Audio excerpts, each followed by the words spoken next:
Hello everyone, welcome to my channel door to study.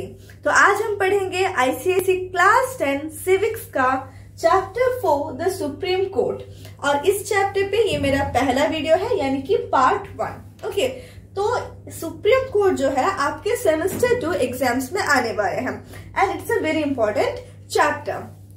And often ये होता है कि बच्चों में हमेशा ये चैप्टर से रिलेटेड डर रहता है या फिर डाउट्स रहते हैं, but I can assure you कि आप ये वीडियो सब देखने के बाद आपके मन में कोई डाउट या कंफ्यूजन्स नहीं रहेंगे और आपके मन में डर भी नहीं रहेगा ये चैप्टर को लेकर।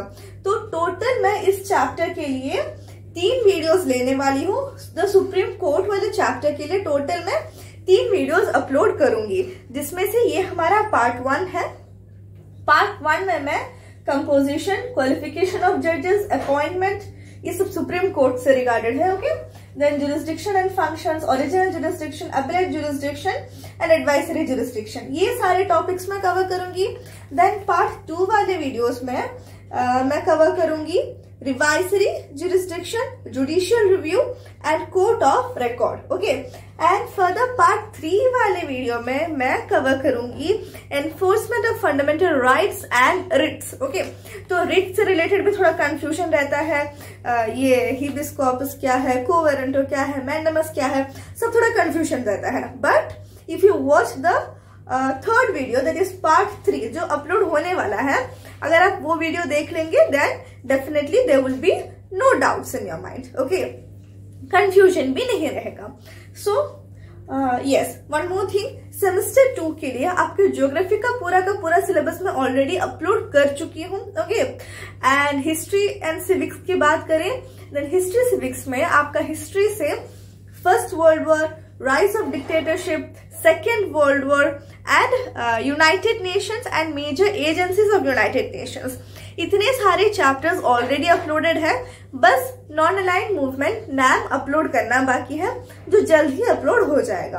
और अगर मैं सिविक्स की बात करूं, देन सिविक्स में से आपका president and the vice president of India, prime minister and council of ministers, ये 2 चैप्टर्स मैं ऑलरेडी अपलोड कर चुकी हूँ और अभी मैं पढ़ा रही हूँ the supreme court. Okay, so you can definitely see, इस तरह से हमारा कोर्स जो है जल्द ही, सिलेबस जो है जल्द ही हम कवर कर लेंगे।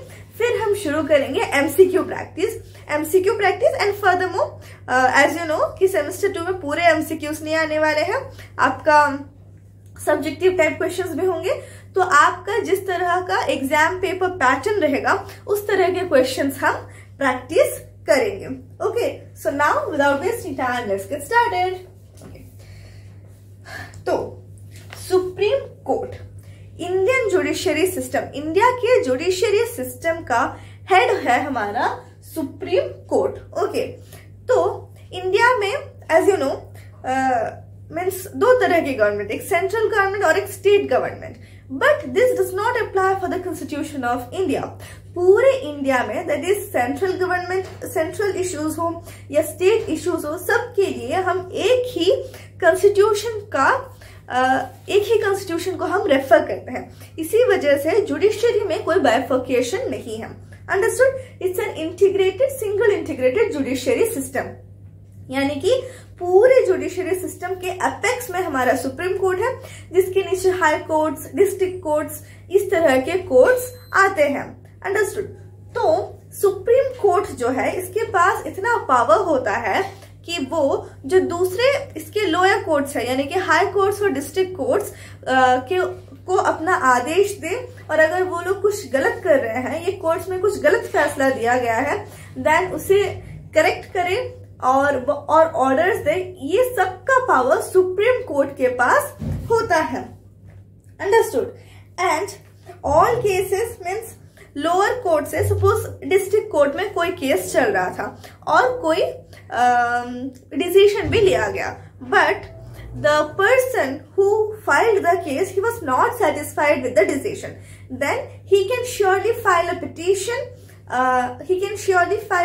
then he can definitely give appeal to the higher court, that is high courts. Okay, कि क्या अपील करेंगे कि फिर से उनका केस देखा जाए। तो इस तरह से सारे केसेस को लोअर कोर्ट से हायर कोर्ट्स तक लिया जा सकता है with the help of appeals.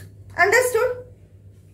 Now अब हम देखते हैं सुप्रीम कोर्ट का कंपोजिशन क्या होता है, यानी कि कितने जजेस होते हैं, कितने चीफ जस्टिस होते हैं, ये सब हम देखेंगे कंपोजिशन में। तो the supreme court of India consist of a chief justice of India and not more than 30 other जजेस। ये चीफ जस्टिस के अलावा 30 अदर जजेस, मीन्स 30 अदर जजेस से ऊपर नहीं होना चाहिए नंबर ऑफ जजेस। Understood? Until Parliament by law prescribes a large number of judges. अगर Parliament by law prescribe कर देता है कि इससे ज्यादा हमारा नंबर ऑफ जजेस, मीन्स इससे ज्यादा जजेस का स्ट्रेंथ हो सकता है सुप्रीम कोर्ट में, देन 30 से ज्यादा अपॉइंट कर सकते हैं। But until and unless it's done, अगर हम करंट सिचुएशन की बात करें, then the strength of Supreme Court is 30 judges, okay, and 1 chief justice। 30 other judges का मतलब है not more than 30 other judges का मतलब 25, 26, 30 से कम होने से चलेगा, बट 30 से ज्यादा नहीं होना चाहिए। अंडरस्टूड?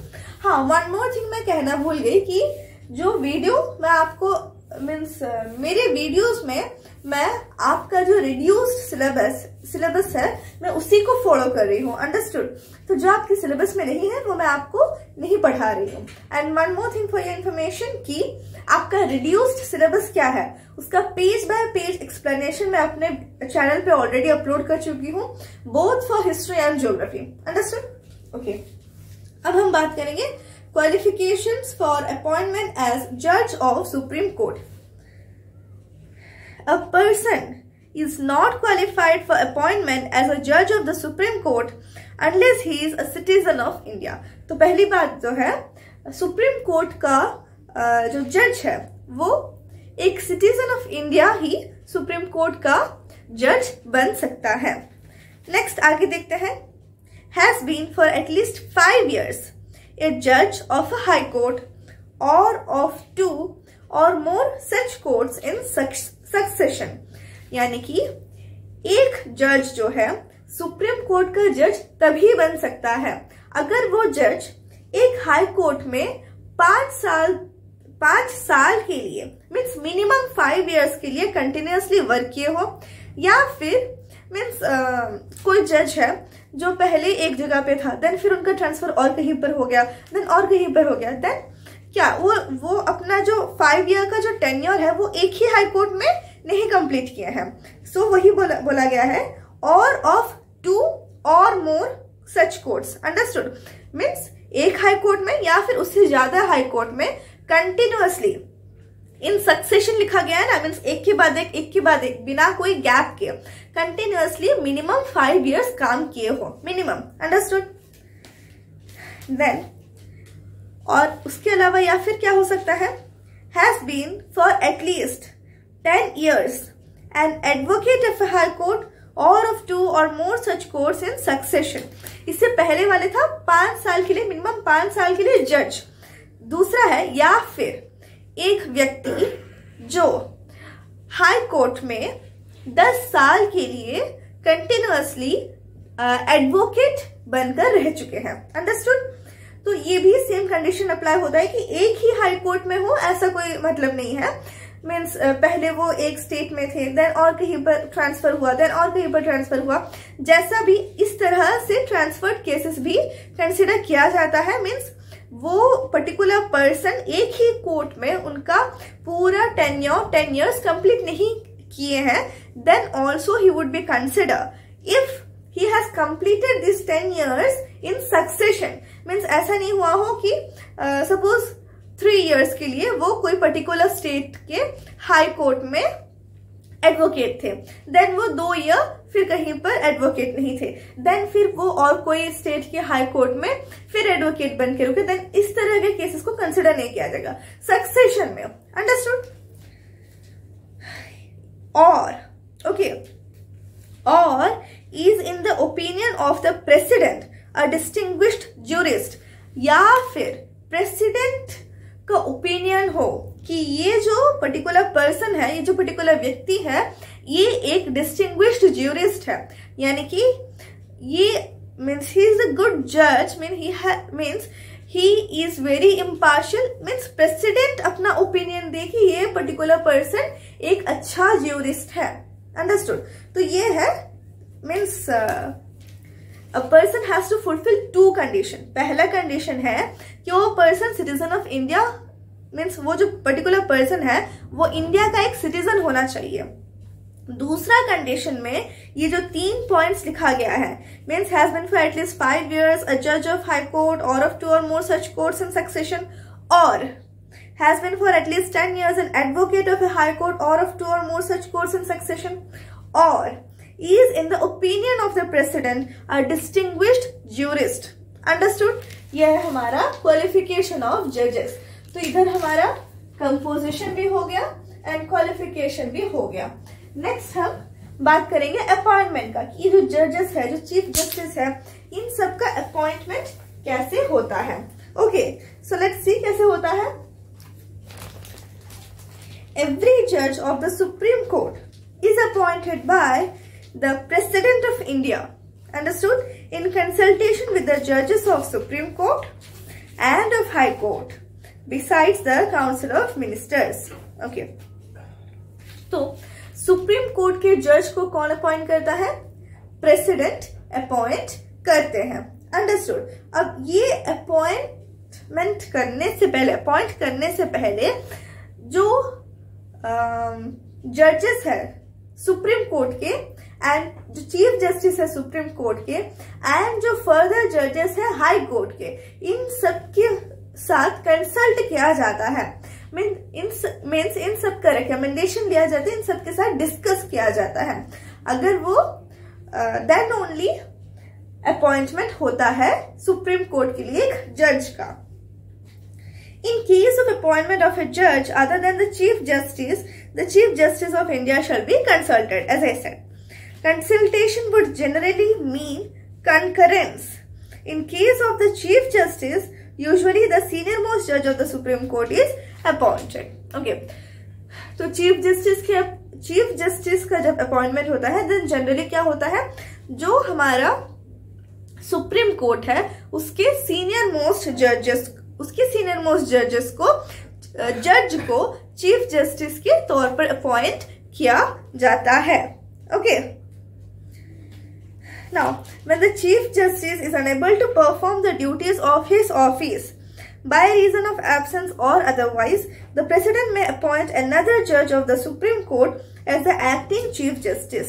Means अगर कोई कारणवश, कोई रीजन मीन्स किसी भी कारण से अगर जो चीफ जस्टिस है सुप्रीम कोर्ट के वो अपना काम नहीं कर पा रहे हैं, okay, it can be any reason, like कोई इलनेस है जिसकी वजह से वो एब्सेंट मीन्स कोर्ट में नहीं आ पा रहे हैं, या फिर ऐसा कोई भी रीजन हो, देन इस तरह के सिचुएशन में प्रेसिडेंट और एक जज को टेम्पररीली चीफ जस्टिस के तौर पर अपॉइंट कर देते हैं।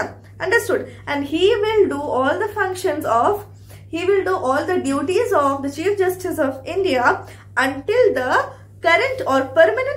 until the current chief justice returns. Means okay, understood? तो ये जो प्रेसिडेंट जिन्हें अपॉइंट किया, he is just temporary.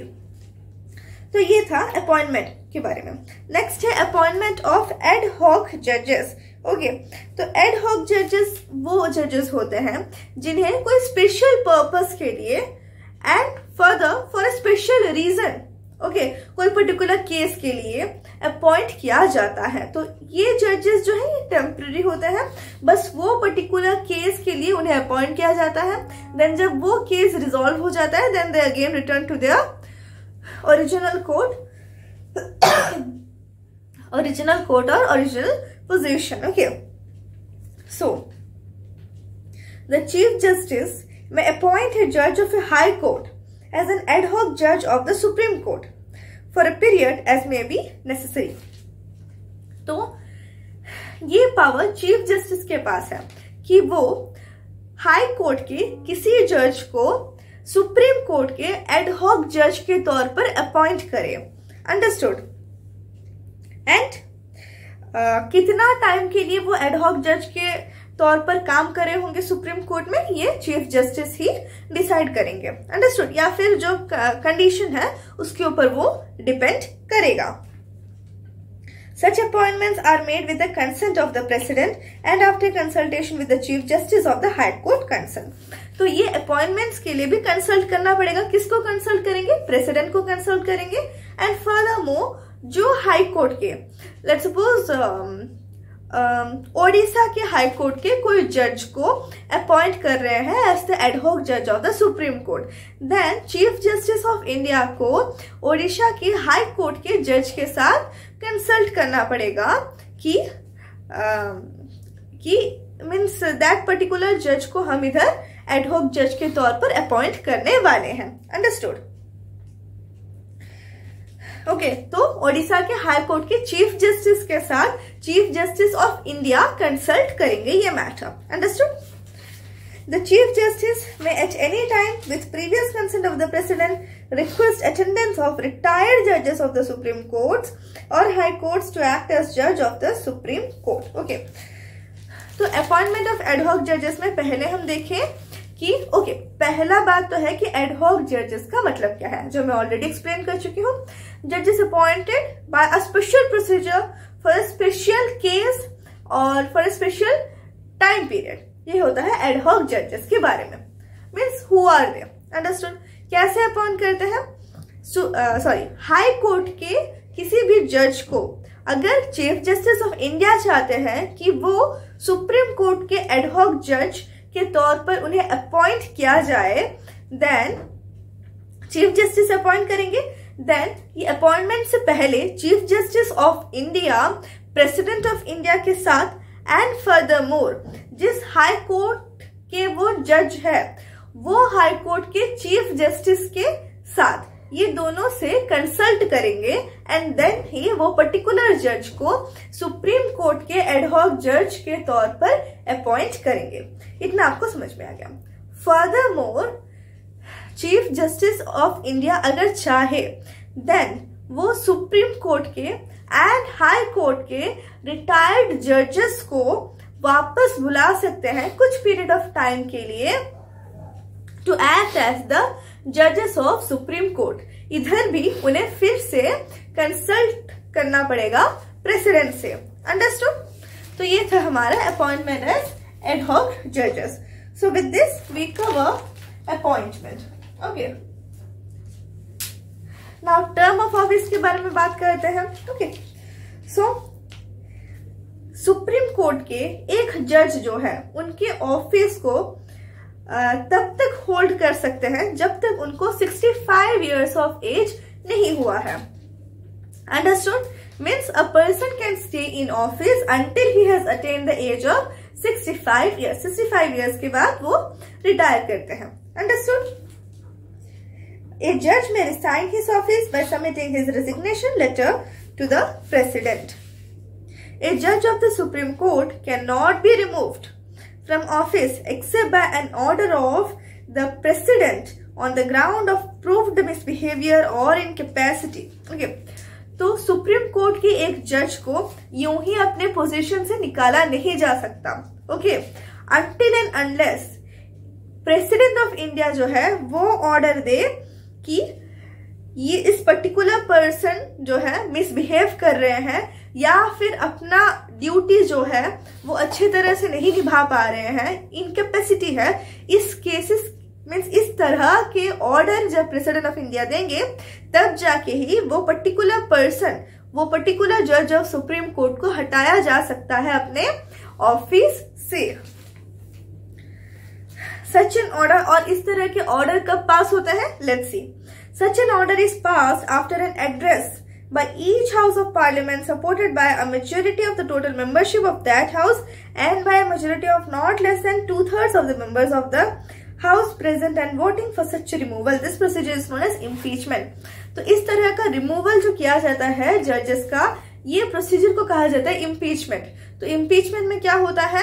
Means दोनों ही houses, upper house and lower house of parliament, दोनों का ही मीटिंग होता है, डिस्कस किया जाता है एंड अगर ये पर्टिकुलर इशू लाइक ये जज को रिमूव करना है, ये पर्टिकुलर इशू को अगर majority members of the house vote करे, फर्दरमोर जितने मेंबर्स प्रेजेंट है उसके 2/3 ओके उसके 2/3 मेंबर्स वोट करे, मीन्स हाँ इनको हटाना चाहिए, इस तरह का ओपिनियन अगर वो रखे वोटिंग में, तभी जाकर इम्पीचमेंट प्रोसीजर जारी होता है। Understood? So this was about term of office. और सुप्रीम कोर्ट कहां पर स्थित है? दिल्ली में स्थित है। ओके तो इतना हम समझ लिए, अपॉइंटमेंट और term of office, seat of supreme court, ये सब समझ लिए। Next as per your syllabus है जुरिस्डिक्शन एंड फंक्शन। तो पहला तो क्वेश्चन है कि जुरिस्डिक्शन इस वर्ड का मतलब क्या है? Jurisdiction is the power that a court of law exercises to carry out judgments and enforce laws। तो ये जो वेरियस कोर्ट्स हैं इंडिया में, like supreme court, high court, district courts, तो इन सब के पास जो पावर है कि वो मीन्स लॉस मीन्स वो उनका ये पावर है कि वो देख सके, वो बता सके कि कौन सा गलत है क्या सही है, वो पनिशमेंट दे सकते हैं, ये सब उनके पास पावर है। तो ये सारे पावर्स को हम कहते हैं जुरिस्डिक्शन। ओके ये पावर्स किस लिए है? ताकि वो जजमेंट्स दे पाए और जो हमारे कॉन्स्टिट्यूशन में जो लॉस लिखे गए हैं उसे एनफोर्स कर पाए मीन्स ग्राउंड लेवल में वो अप्लाई हो पाए। अंडरस्टूड? ये होता है जुरिस्डिक्शन का मतलब। The Supreme Court is the protector and the final interpreter of the Constitution। Protector and final interpreter of the Constitution का मतलब क्या है? Constitution क्या है? एक बुक है जिसमें सारा लॉस लिखा गया है। अब एक बुक है तो वो मीन्स वो बुक में जो लिखा गया है ऐसा थोड़ी ना है कि सबको उसे फॉलो करे, तो इससे फॉलो करने के लिए मीन्स लोगों को बताया कि इस तरह से फॉलो करना है, और अगर इसे फॉलो नहीं करेंगे देन क्या क्या पनिशमेंट मिल सकता है। और इस तरह की चीजों को मीन्स जो लॉ है उसको एनफोर्स करने के लिए हमारा सुप्रीम कोर्ट है। यानी कि प्रोटेक्टर ऑफ द कॉन्स्टिट्यूशन का मतलब है कि कॉन्स्टिट्यूशन में जो लॉस लिखे गए हैं उसके हिसाब से, उन कानूनों के हिसाब से हमारे जो नेशन है उसमें नेशन में सारा काम चले, ये वो मीन्स एंश्योर करता है। फर्दरमोर फाइनल इंटरप्रेटर का मतलब है, एज यू नो कॉन्स्टिट्यूशन क्या है? एक बुक है, तो उसमें लिखा गया है लाइंस। तो ऐसे हो सकते हैं, ऐसे कई सारे सिचुएशन आ सकते हैं जब एक सेंटेंस जो है इसके कई सारे मीनिंग निकल सकते हैं। तो इस तरह के केसेस में वो जो कॉन्स्टिट्यूशन एक्चुअली क्या कहना चाह रहा है उसे इंटरप्रेट करेगा हमारा सुप्रीम कोर्ट। अंडरस्टूड? ओके तो इतना हम समझ गए कि जुरिस्डिक्शन का मतलब क्या है। नेक्स्ट हम देखेंगे different jurisdiction, different powers of the supreme court. उनमें से मैं सारे पावर्स को आज डिस्कस नहीं करूंगी, आज मैं बस original jurisdiction, appellate jurisdiction and advisory jurisdiction, ये तीनों जुरिस्डिक्शन को ही एक्सप्लेन करूंगी। पार्ट 2 वाले वीडियो में बाकी जो जुरिस्डिक्शन है वो सब एक्सप्लेन होगा। तो original jurisdiction means the power to hear and determine a dispute in the first instance, that is those cases which cannot be moved in any court other than the Supreme Court। तो original jurisdiction का मतलब है कि इसके कुछ powers या फिर the right या फिर ऐसे केसेस जो सुप्रीम कोर्ट से नीचे वाले केसेस में उनकी सुनवाई नहीं हो सकती। अंडरस्टूड?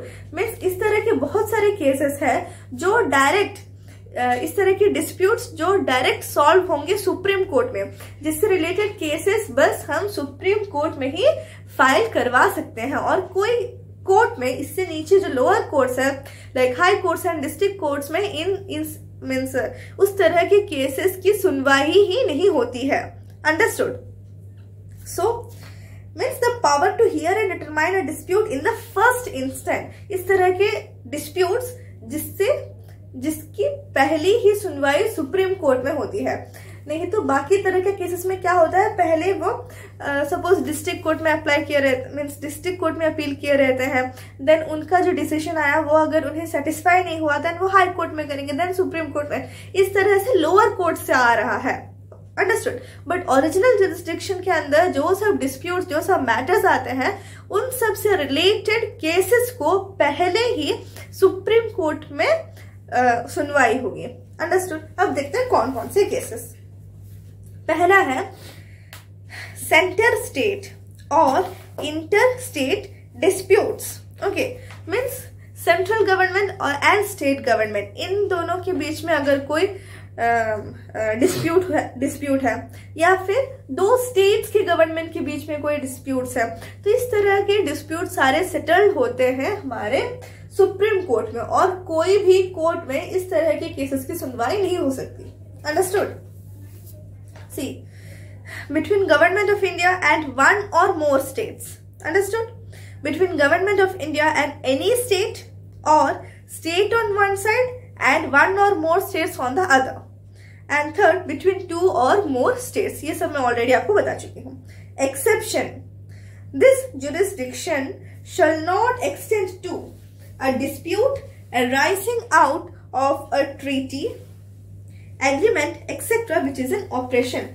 But अगर भी सेंटर या स्टेट के बीच में कोई डिस्प्यूट चल रहा है एंड वो डिस्प्यूट एक इस तरह के टॉपिक से रिलेटेड है जिस पर कोई एग्रीमेंट लिखा गया है या फिर कोई प्रोजेक्ट है जो अभी भी ऑपरेशन में है, जो अभी भी चल रहा है, देन इस तरह के केसेस की सुनवाई सुप्रीम कोर्ट में नहीं की जाएगी।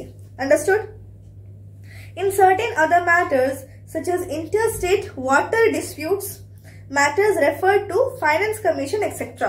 water disputes means interstate means कोई river flow हो रहा है। understood।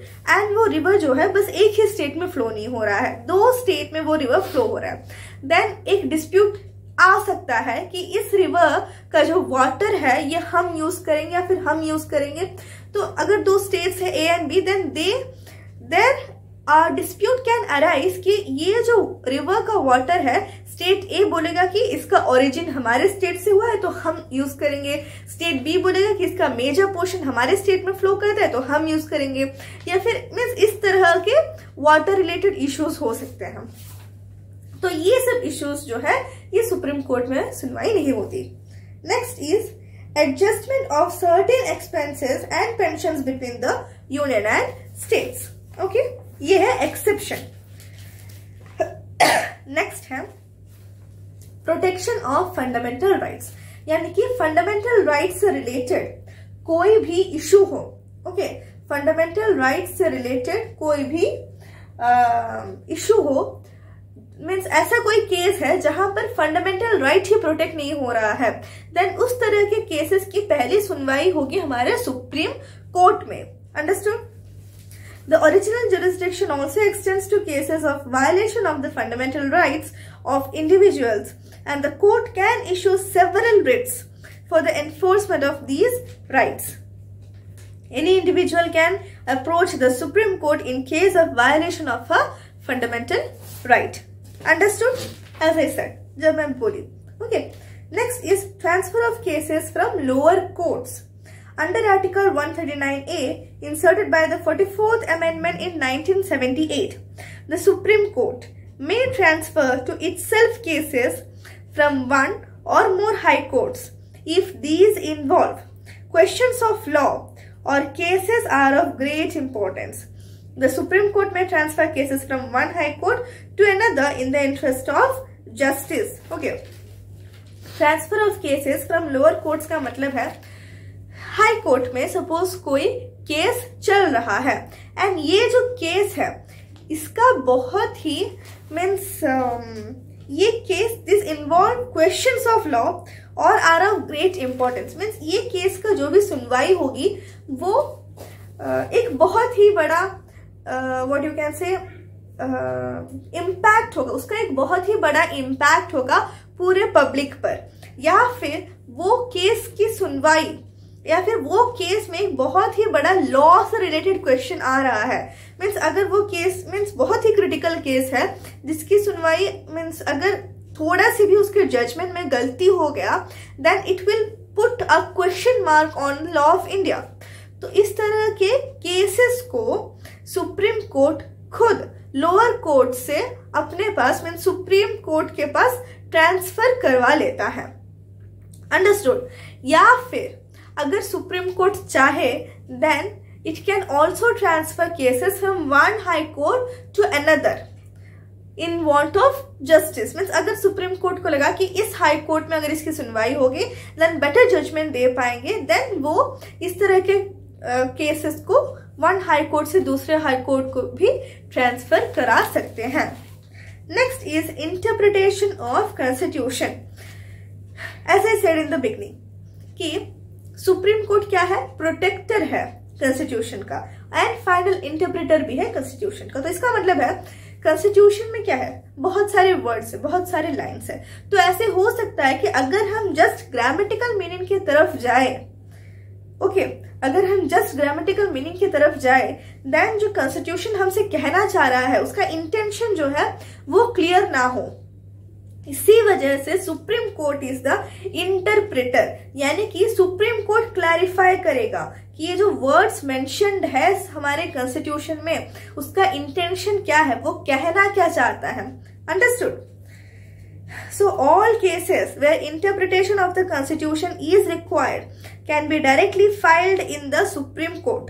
The Supreme Court has the power of exclusive jurisdiction in regard to questions as to constitutional validity of central laws. Okay, क्योंकि ऐसा हो सकता है कि एक ही लाइन को डिफरेंट वेज से एक्सप्लेन किया जाए।